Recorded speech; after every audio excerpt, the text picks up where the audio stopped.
Destroying currency. How empires fall. In the year 64 A.D., a fire swept through Rome, and by the time the smoke cleared, an emperor named Nero had discovered something far more dangerous than flames. He had discovered that you could shave the silver off a coin and no one would notice, at least not right away. And that single act of quiet theft would become the blueprint for the slow death of the greatest empire the world had ever seen. The denarius, Rome's trusted silver coin, started at roughly 95% pure silver, the kind of coin a soldier could bite down on, feel the weight of, trust with his life savings, but Nero clipped it down to 93%. And his successors, faced with wars to fund and mobs to feed and monuments to build, kept clipping, generation after generation, until by the time of Emperor Gallienus in the 260s AD, that same denarius contained less than 1% silver. A coin that was once a promise had become a lie dressed in silver paint, and here is the part that should chill anyone watching this today. The Romans did not think of this as fraud. They called it fiscal necessity. They told themselves that stretching the silver further meant more coins for more soldiers and more bread for more citizens. And for a while, it even worked, because trust doesn't collapse in a day.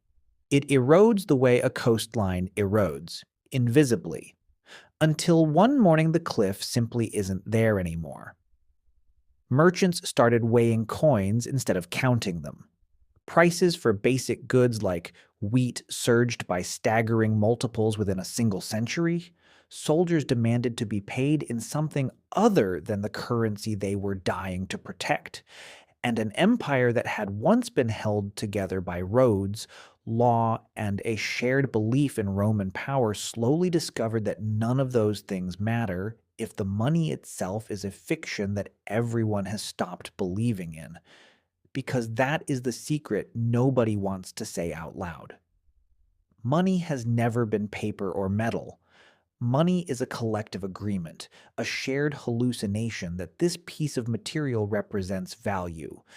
And the moment enough people stop agreeing, the whole system doesn't bend, it shatters. Now fast forward almost 2,000 years and ask yourself an uncomfortable question.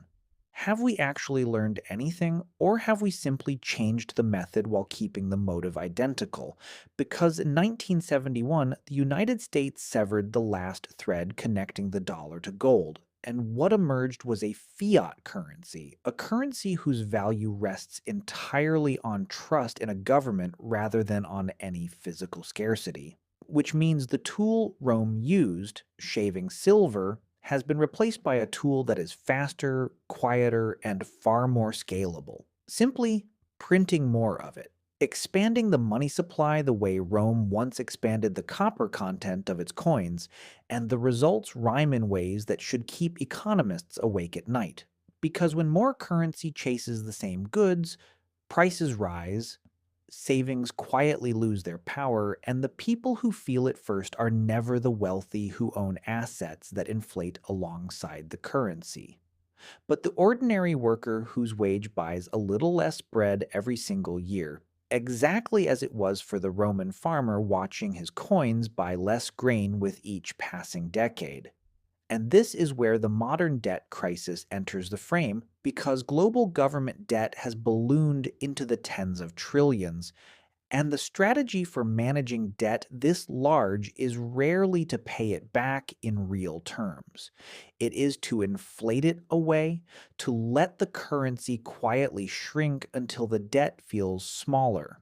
A technique so similar to Rome's playbook that it becomes almost impossible to ignore, and the geopolitical dimension makes it even more urgent to understand, because nations that once trusted the dollar as the world's reserve currency are increasingly diversifying into gold, into other currencies, into anything that isn't dependent on a single government's promise, which is precisely the moment when a currency's decline stops being theoretical and starts being strategic, a slow motion contest over who controls the next monetary order once faith in the old one runs out.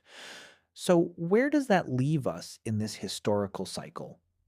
Are we in Nero's early clipping years, where the damage is invisible to most people?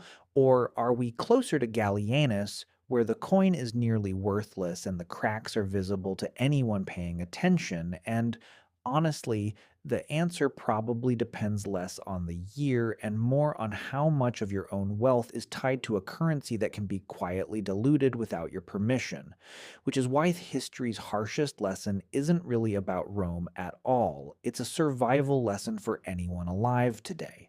Understand that currency is never neutral, that inflation is not an accident, but frequently a policy choice, that real assets, the things that can't simply be printed into existence, have outlasted every collapsing currency in recorded history, and that the empires who fell were not destroyed by invading armies at their gates nearly as often as they were destroyed from within by the slow, quiet erosion of the one thing every economy actually runs on, which was never gold or silver or paper. It was trust. And once that trust is gone, no empire, ancient or modern, has ever found a way to buy it back.